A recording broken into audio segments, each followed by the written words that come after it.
Good afternoon, dear colleagues. I'm Alexander Kanchev, and I'm a clinical psychiatrist and a first-year PhD student here at the Center for Translational Medicine.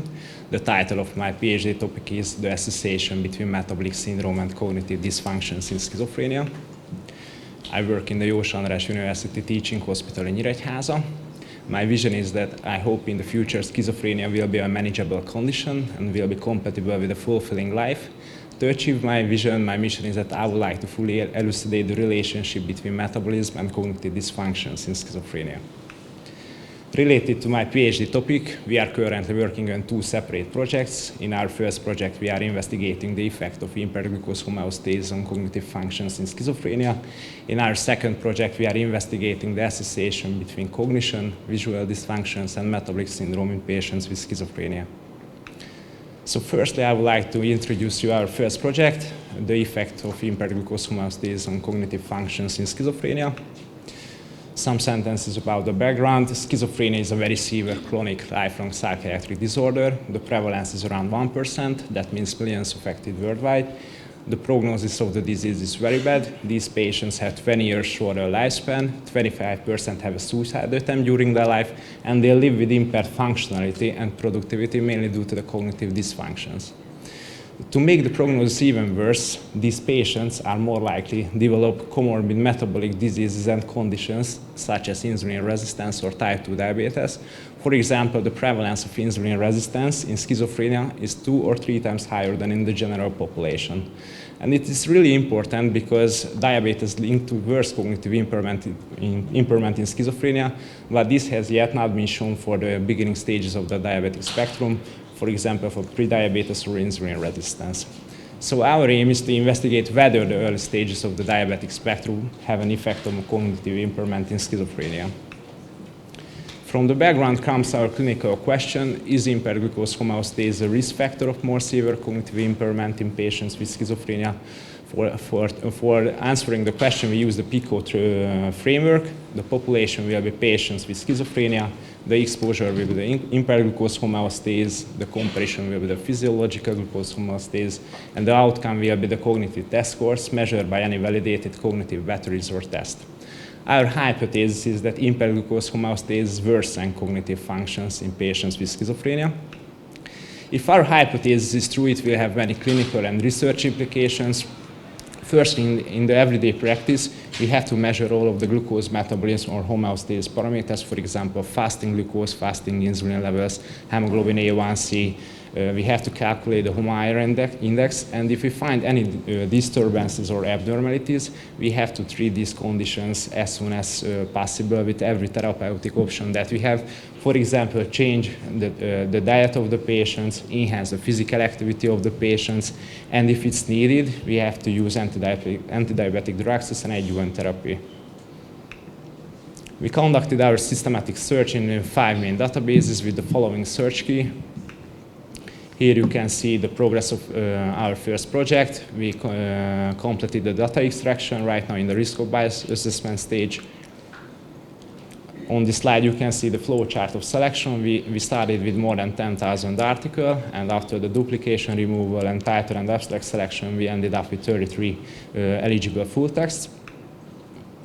So on the collected data, there are several ongoing statistical analyses. We are looking for the standardized mean differences between the different cognitive test scores in the diabetic and the non-diabetic group, also in the insulin-resistant and non-insulin-resistant group, and we would like to perform a correlation analysis between the different glucose metabolism parameters and cognitive test scores. We have some preliminary data from the diabetic group. It's 4 articles out of the 9 articles that we will include. The R1 is a cognitive battery that provides a global cognition score. The minimum score is 40, the maximum score is 160. On the forest plot, you can see the between group comparisons. The exposed group is the schizophrenia with diabetes. The control group is the schizophrenia without diabetes.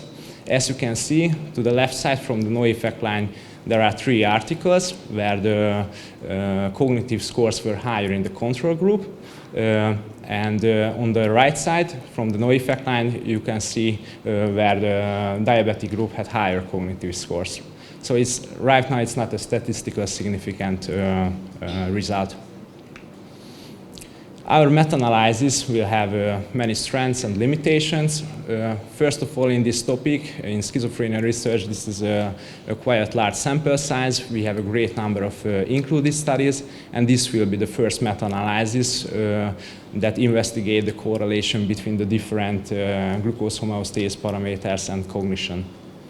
We also have some limitations. It's quite hard to pull the different cognitive tests together in a statistical analysis, and there are many confounding factors. For example, medications, anti-diabetic medications, psychiatric medications like antipsychotics, benzodiazepines could affect the cognitive performance of the patients.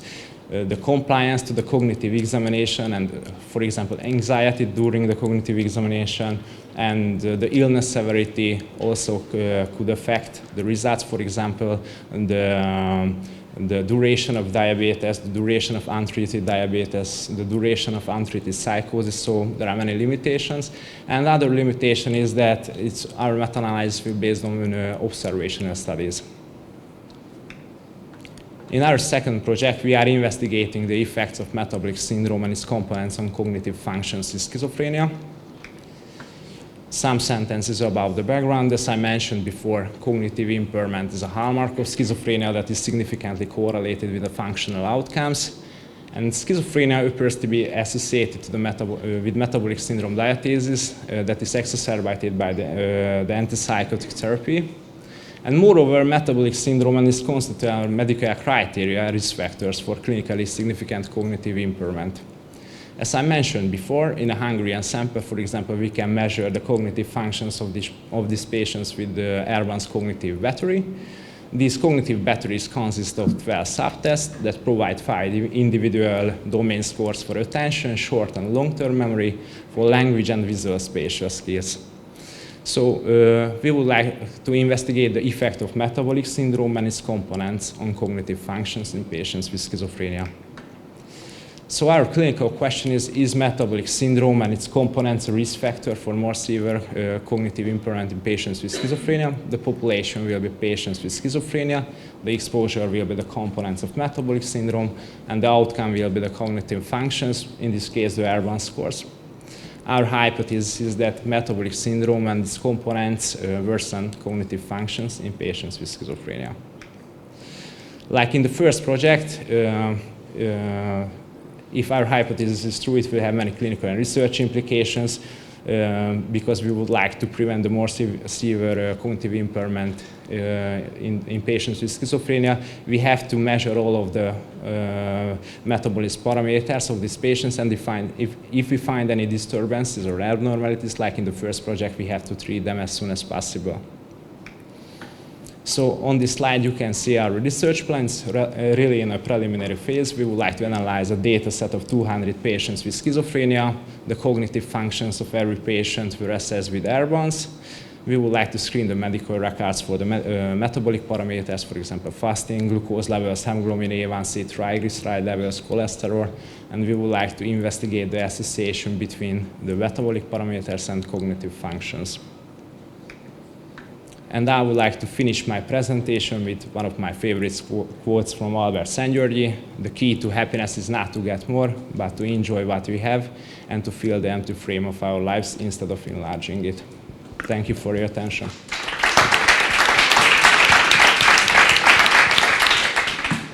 Very good presentation and nice progress. I had a question for the first project. So in the first plot, actually there's one article that suggests, surprisingly, that diabetes increases the cognitive function or cognitive score. So is there any possible explanation for that?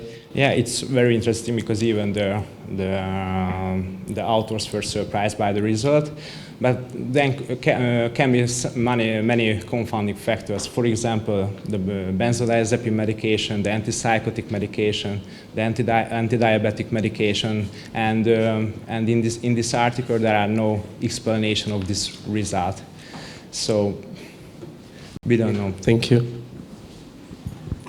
I also have a question. I saw that schizophrenic patients have a higher insulin resistance than non-schizophrenic patients. I wonder if this is related to the disease or to the drugs that they take to manage their schizophrenia. Yeah, it's a very good. I have, even in my project, it's about prediabetes, and I saw many articles with schizophrenic patients who are prediabetic. Yeah, it's a very good question. So historically, there was a British psychiatrist called Henry Maudsley, and he wrote in his book, The Pathology of Mind, that published in 1867, that diabetes has higher incidence in insanity. He wrote the schizophrenia and insanities, like for psychotic disorders. From now, there are several meta-analyses in this topic, and drug-naive patients also show the signs of insulin resistance. But on the other hand, antipsychotics could cause insulin resistance.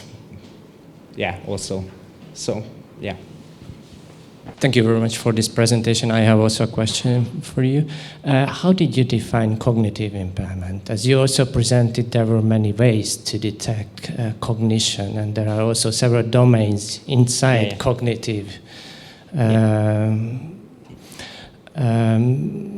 achievement. How did you measure that? Yeah, we are looking for the different cognitive domains, like for short-term, long-term memory, visual learning, and so on, and speed of processing. So yeah, we have a comparison between the control group and between the exposed group, like for insulin resistance and diabetes, and we are looking for the mean differences between the groups.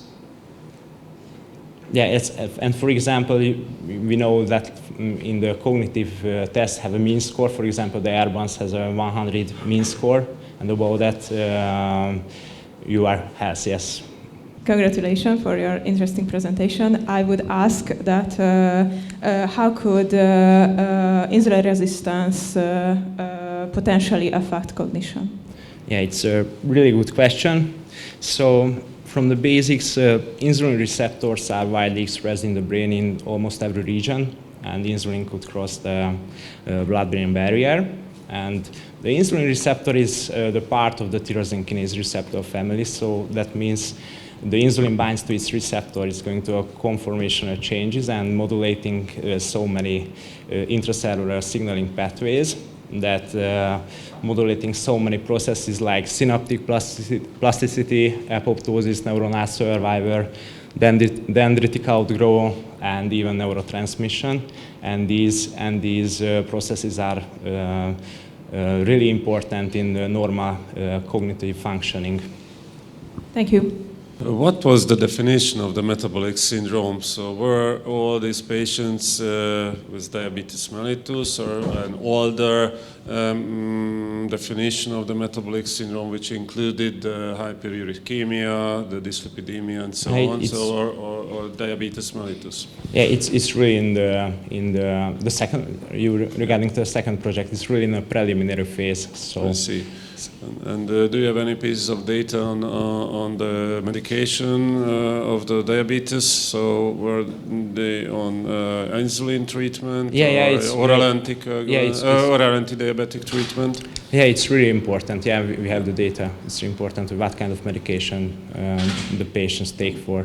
Maybe the episodes of the hypoglycemia could be important, because this can impair the cognitive function as well. Yeah. So maybe these patients are not that good in the regulation of the glucose control. Yeah, and it's really important because antidiabetics have maybe potential effects on cognition also, like metformin, GLP-1 agonists, and so on. So newer ones are better because the patients are more prevented against hypoglycemia.